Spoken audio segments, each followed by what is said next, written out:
Hello friends, അപ്പോൾ ഇന്ന് ഗുരുവായൂർ ഏകാദശിയാണ്. അപ്പോൾ ഞങ്ങളെ കാവലൊക്കെ തൊഴുത് ഇനി വിഷ്ണു ക്ഷേത്രത്തിലും കൂടി ഒന്ന് പോകാമെന്ന് വിചാരിച്ചിട്ടോ. അപ്പോൾ ഞാനും ഏട്ടനും മോളും കൂടിയാണ് പോകുന്നത്. കാത്തിക്കുട്ടല്ല, കാത്തിക്കുട്ടന് ട്യൂഷൻ ഉണ്ട്. അപ്പം കാത്തിക്കുട്ട കാവൽ തൊഴുതിട്ട് ട്യൂഷൻ പോയിട്ടോ. അപ്പോൾ ഇനി ഞങ്ങൾ വിഷ്ണു ക്ഷേത്രത്തിൽ പോയിട്ട് വരാം. അപ്പോൾ ഞങ്ങൾക്ക് ഇവിടെ അടുത്ത് തടമ്പാട്ടുതാഴാണ് വിഷ്ണു ക്ഷേത്രം ഉള്ളത് കേട്ടോ. അപ്പോൾ ഞാനും മോളും കൂടിയാണ് പോകുന്നത്. ഏട്ടൻ വരുന്നില്ല എന്ന് പറഞ്ഞ്. അപ്പോൾ ഞങ്ങൾ പോയിട്ട് വരാൻ വിചാരിച്ചിട്ടോ. അപ്പോൾ അത്ര വലിയ തിരക്കൊന്നും ഉണ്ടായില്ല. ഞങ്ങൾ പോകുമ്പോൾ വലിയ തിരക്കൊന്നുമില്ലായിരുന്നു കേട്ടോ അമ്പലത്തിൽ. പിന്നെ കാർത്തിക്ക് ഇന്ന് എക്സാം സ്റ്റാർട്ട് ചെയ്യുകയാണ്. അപ്പോൾ രാവിലെയാണ് എക്സാം. അപ്പോൾ ഇനി വീട്ടിലെത്തിയിട്ട് വേണം കാർത്തിക്കുട്ടൻ ട്യൂഷൻ കഴിഞ്ഞ് വരുമ്പോഴേക്ക് ഞങ്ങൾക്ക് വീട്ടിലെത്തണം. അപ്പോൾ ഇനി ഇവിടെ ഈ അമ്പലത്തിനടുത്ത് തന്നെയായിട്ടൊരു ദേവീക്ഷേത്രം കൂടി ഉണ്ട് കേട്ടോ. അപ്പോൾ ഇനി അവിടെയും കൂടി ഒന്ന് കയറിയിട്ട് തൊഴുതിട്ട് വേണം വീട്ടിലേക്ക് പോകാൻ വേണ്ടിയിട്ട്. അപ്പോൾ ഞങ്ങളിതാ അമ്പലത്തിലൊക്കെ തൊഴുത് ഇനി തിരിച്ചു പോവാണ് കേട്ടോ. അപ്പോൾ ഇതൊരു എളുപ്പ വഴിയാണ്. ഇതിൽ പോയിട്ടുണ്ടെങ്കിൽ നേരെ ബൈപ്പാസിലേക്ക് കയറും കേട്ടോ. അപ്പം ബൈപ്പാസിൽ എത്തി. അപ്പോൾ ബൈപ്പാസിൽ എത്തിക്കഴിഞ്ഞാൽ പിന്നെ ഞങ്ങൾ വീട്ടിലേക്ക് അത്ര ദൂരമൊന്നുമില്ല കേട്ടോ. അപ്പോൾ അതാ ഇനി വീട്ടിലേക്ക് പോയിട്ട് കാത്തിക്കുട്ടിന് ഫുഡൊക്കെ കൊടുത്തിട്ട് വേണം സ്കൂളിൽ വിടാൻ.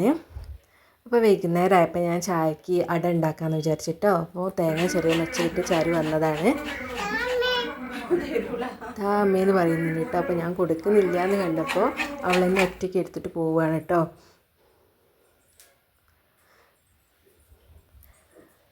അപ്പോൾ ഞാൻ വൈകുന്നേരം ആകുമ്പോൾ ഇങ്ങനെ ചായക്ക് എന്തെങ്കിലുമൊക്കെ ഉണ്ടാക്കുകയാണ് ചെയ്യുക. അടയോ അങ്ങനെ എന്തെങ്കിലും കുക്കറപ്പം അങ്ങനെ എന്തെങ്കിലുമൊക്കെ ആക്കുകയാണ് കേട്ടോ ചെയ്യുക. അധികവും ബേക്കറി പലഹാരം കൊടുക്കലില്ല. അങ്ങനെ എന്തെങ്കിലുമൊക്കെ ചെയ്യും.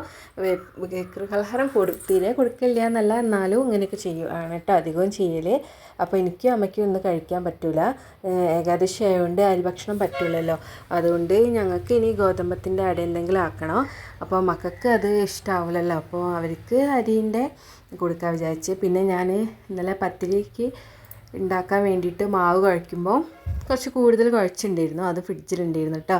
അപ്പോൾ ഞാൻ അങ്ങനെ ചെയ്യലാണ്. പത്തിരിക്കൊക്കെ മാവ് കുഴയ്ക്കുമ്പോൾ കുറച്ച് കൂടുതൽ അങ്ങോട്ട് കുഴക്കും കേട്ടോ. ഇനി ചാരൂസിന് കാണണം ഞാൻ എന്താ ചെയ്യുന്നത് കേട്ടോ. അതാണ് ഒറ്റയ്ക്ക് കയറി നിൽക്കുകയാണ്. അപ്പോൾ ഇനി ഞാൻ വേഗം അടയൊക്കെ ഉണ്ടാക്കട്ടെ. കാർത്തിക്ക് വൈകുന്നേരവും ട്യൂഷൻ ഉണ്ട്. എക്സാം ആകുമ്പോൾ അവർ 2 നേരമൊക്കെ ട്യൂഷൻ എടുക്കും കേട്ടോ. വൈകുന്നേരം ട്യൂഷന് പോയിട്ടുണ്ടെങ്കിൽ കുറച്ച് കൂടുതൽ ടൈം തന്നെ എടുക്കും. അപ്പോൾ ഇനി ചായ കുടിച്ചിട്ടാണ് കേട്ടോ പറഞ്ഞേക്കുള്ളൂ. എന്താ വെച്ചാൽ ഒത്തിരി ടൈം ആകുമ്പോഴേക്കും കാർത്തിക്ക് വിശക്കും. രാവിലെ ഉച്ചയ്ക്ക് കഴിക്കുന്നതല്ലേ. അപ്പോൾ അതുകൊണ്ട് അങ്ങനെ ചെയ്യുക. പിന്നെ ഇങ്ങനെ ഉണ്ടാക്കുമ്പോൾ ഏട്ടനും കൂടി എടുത്ത് വെക്കും കേട്ടോ. രാത്രിത്തേക്ക് ഏട്ടൻ വന്നാൽ കഴിക്കും. അപ്പോൾ ഇനി ഇതാ ഞാൻ വേഗം അടയൊക്കെ ഉണ്ടാക്കട്ടെ. ചാരൂസും കഴിക്കും കേട്ടോ അടയൊക്കെ. അതുകൊണ്ട് പിന്നെ ഉണ്ടാക്കുക, മക്കൾ രണ്ടാളും കഴിക്കുന്നതുകൊണ്ട് ഉണ്ടാക്കാനും ഒരിഷ്ടം തോന്നും. അപ്പം ഇനി വേഗം അടയൊക്കെ ആക്കിയിട്ട് ഇനി ചായ വെക്കണം.